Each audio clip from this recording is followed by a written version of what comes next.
privateers, then upon other ships. Stand by on 6-8. Kind of a slow one. I think we need a faster one. Why? It's just a little slow, man. Maybe I need to speed up the tempo. It's good. No, it's good. Go. Everything you do is good. In a Welsh farming family, Morgan never spoke of his early life, and it is rumored that he went to Barbados as an indentured servant, and then he moved to Jamaica when it was conquered by the English in 1655.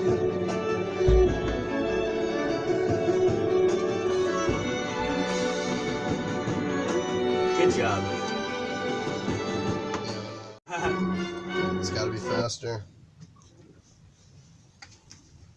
Oh, I know which one it's gotta be.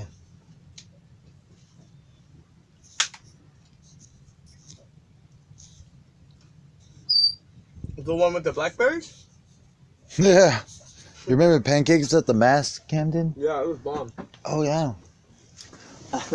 I also remember being in a car with Blackberry down. Jeff and James and Dave, and Jeff bitching about somebody that was staying on his boat, and he's like, "There's tinfoil all over it," and you know what that means? And Dave is like, "Cookies?"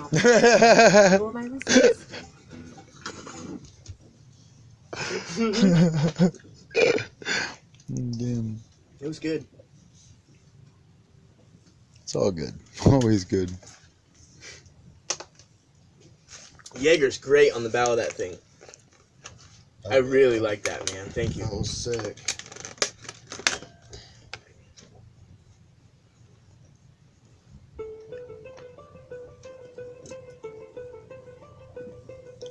Moved back to Jamaica, conquered by the English, 1655.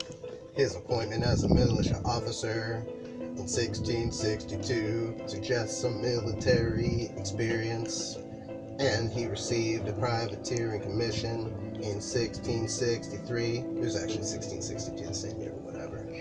And in early 1664, Morgan sailed for Central America with a small buccaneering squadron on a couple ships.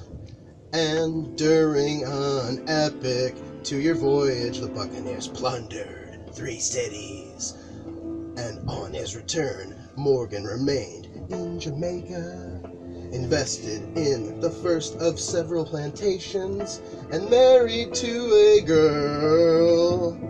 And Sir Edward Morgan helped him cultivate a friendship with Thomas Montfort, the governor.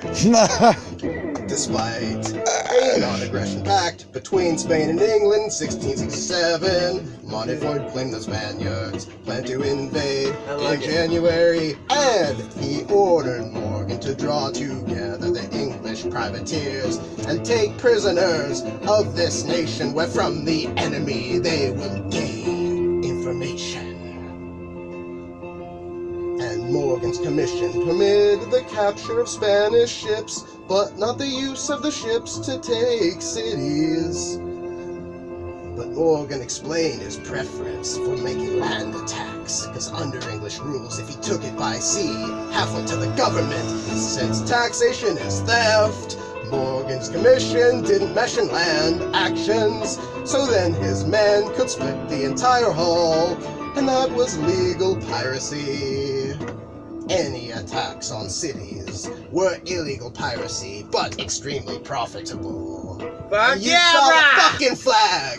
Morgan assembled 10 ships and 500 men and sailed to the southern coast of Cuba, where he joined the French buccaneers from Tortuga.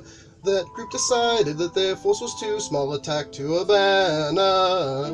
So they marched to Puerto Principe, where they had a prosperous town 30 miles inland, and the Spaniards learned of the raid, and they had various ambushes, but the buccaneers overcame Spanish resistance, and holding Portobello to ransom, At Puerto Principal, according to Alexander Elequimin, the raiders locked the inhabitants in a church, and to make them reveal their treasures, they wrenched the prisoners and were pained and plagued by unspeakable tortures. Morgan agreed not to burn the town in return for the ransom and cattle. Nothing bulky that couldn't be carried down the trails and mountains.